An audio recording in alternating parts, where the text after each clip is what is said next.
Pozdravljeni! Še nekaj dni nas loči od težko pričakovanih šolskih počitnic.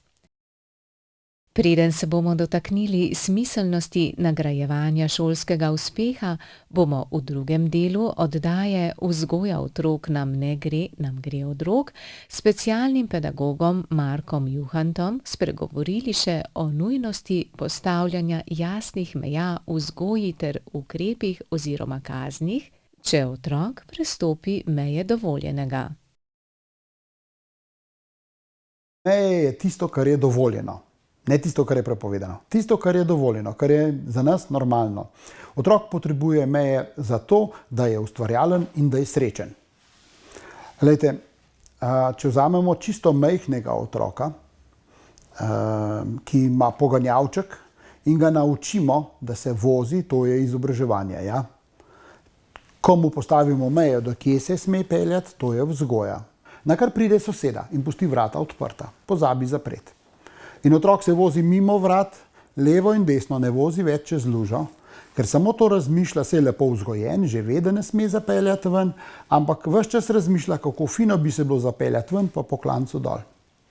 In ni več srečen, prej bil srečen, ko je bila meja, zdaj pa ni več. Enako z mladostnikom in z nami ostalimi tudi. Rabimo meje, da se znotraj tega počutimo varno, dobro, tako je treba ukrepati. Takrat je veliko preveč besedi. Pospravi mizo, pospravi mizo, pospravi mizo. No, daj pospravi mizo. A sem ti rekla, da pospravi mizo? A kolikrat ti bom pa še rekla, da pospravi mizo? A še nisi pospravil mize? Čemu? Prvič rečeš pospravi mizo, punca ni onih vinksic in onih ni pospravila dol. Drugič, prvič rečeš, drugič ukrepaš. Vzamem vrečo za smeti, poberem zadeve noter, zaprem vrečo in jo podložim v lijak, tja, v koš za smeti. Ne rečem nič več ne rečem. In potem je kosilo. In otrok je brez komentarja, je in vse bo pojedel, kar mu boste dali, ker ves čas razmišlja, kaj bo z tistimi igračami. Otroci vsak naš ukrep in omejitev, že sam pogovor, doživljajo kot kazen. In s kaznimi, seveda nikakor ne fizičnimi, ni nič narobe.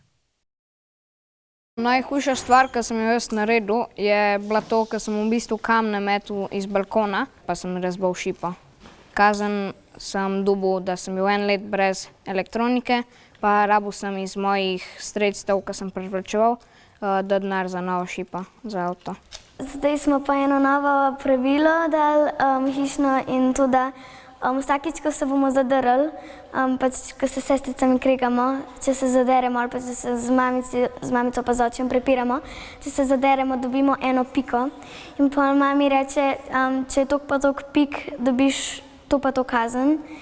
In če imaš 3 pike, ne vem, nimaš en dan telefona. To, da starši tepejo otroke, se mi ne zdi pravičen. Mogli bi rešiti zadeve s pogovorom.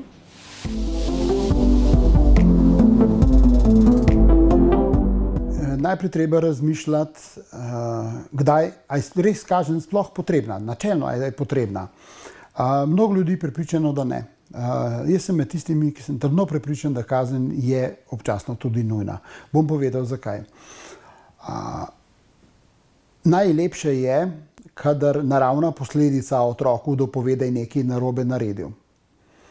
Torej, občuti naravno posledico in se iz tega nauči. Se pravi, ni hotel jesti, ničesa ni maral jesti in pač zaklenem shrambo, zalepim hladilnik s selotejpom do naslednjega obroka in otrok bo lačen. To je normalna, naravna posledica, drži.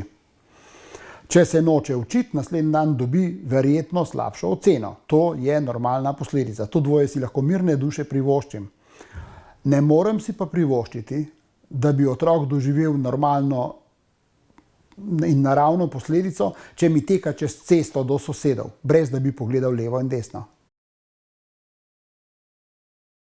Dolžnost staršev je postaviti jasne meje, torej vzgajati s pravili, prepovedmi in navodili. Dolžnost je otrok pa postaviti pred pravice. Pravice. In vse ne bi bilo še lahko. se ne izide. Lahko prinese samo olajšanje, ne prinese zadovoljstva. In otroci so v redu, tisti starši, ki ne verjamejo, naj enkrat poskusijo, ko so v kakšni športni dvorani, kjer so na voljo ročke, utežne. Ne rečejo otroku, naj dvakrat poskusi dvigniti ročko. In bodo videli, da ga ni otroka, ki bi poskusil najmanjšo, najlažjo dvigniti. Ne, gre naprej po večjih in skuša oceniti in potem se odloči in jo dvigne. In če mu je uspelo to dvigniti, bo vedno znova vzel naslednjo težjo, ne lažjo. Otroci vedo, da mora biti težko. Vedo, da je ono, ki je čisto lahko, da je to drekec pekec. Da to ni nič.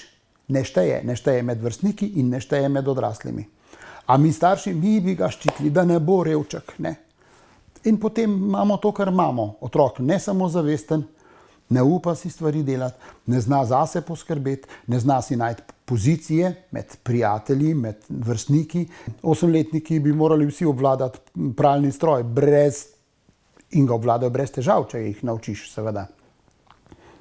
Mi pa to, nekatere mame čakajo, da so fantje stari, nekatere pa sploh nikoli jih ne naučijo, ker če fanta ne naučiš uporabljati pralni stroj, bo nosil perilo prat k mami celo življenje.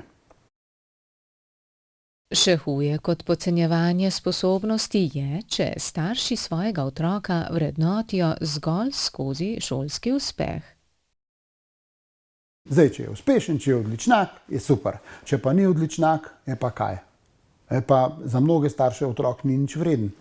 Mislim, tako se obnašajo, kot da ni nič vrednega. Štejejo po eni sami plati, po enem samem kriteriju. Ja, otrok je veliko več kot samo učenec. In to je ena od stvari, ki delamo hudo napako. Premalo brezpogojne ljubezni. Ampak je pogojevana ljubezen. Ena od teh, šolska, klasična situacija. Koliko si pisala? 5. Koliko je bilo točk? 52. Koliko si jih dosegla? 50. Super. Ti kaj pa tisti 2 točki? Punca je pisala 5, ampak to za mamo ni dovolj. In pol mi rečejo, ko je bulimična ali pa anoreksična, rečejo, veste, mi nismo zahtevni starši. Mi nismo rekli, da mora 5 pisati. Ne, niste, samo doseči mora vse točke, če ne pa ni dovolj dobra.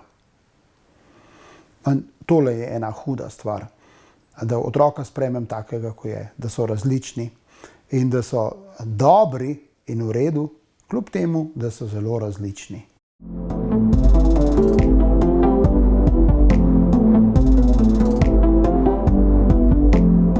Po ocenah veselim se 5, tudi starši se, če je 4 boljš kot 3, sem pa dobila tudi 3, čeprav niso bili jezni, sam so rekli, da se bo treba malo več učiti. Ponovadi gremo za konec šolskega leta v kakšno restauracijo ali pa kam tako pojesti kaj, Drugače pa ne, me samo pohvalijo. Meni je dosti nagrada, da sem bila uspešna v šoli, pa da gremo pol na morje.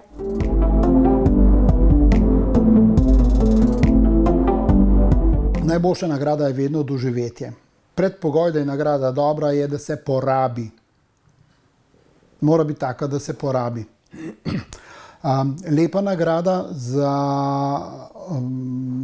otroka, ki je zaključil razred in tako naprej, je, če drugega ne, rezervirajte večerjo v enem gostišču, kjer veste, da imajo dobro hrano in imajo tudi glasbo in bosta šla ta in hči in mama in sin malo tam zaplesati in boste ostali tam precej zvečer, bo to ta prava žurka, sklepeti s tem, kako je bilo. To je dogodek, ki si ga otroci želijo in si ga bodo tudi zapomnili do konca šolskega leta. Za konec smo pripravili še odgovore na vaša vprašanja. Mamica 2 fantov, 8 in 12 let, pogosto izgubi živce ob njunih prepirih in pretepih. Kako naj primerno ukrepa? Nobena evropska zakonodaja prepire, boksanje, nagajanje in tako naprej med brati in sestrami, ki še niso odrasli, ne definira kot nasilje. Povsod je to neko tiho sprejemanje, urejanje hierarhije, kdo je kje. Kako ukrepamo?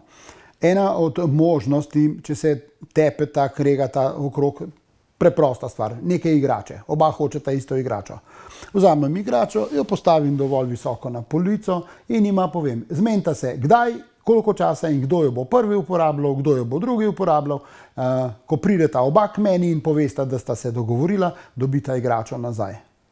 Takoj bosta začela vpiti, ni fair, ta, ki si jo je ravno priboril, bo vpil, ni fair, itak sem jaz na vrsti in tako naprej. Če jaz vztrajam, to se pravi, nista še zmenjena, ko bosta zmenjena.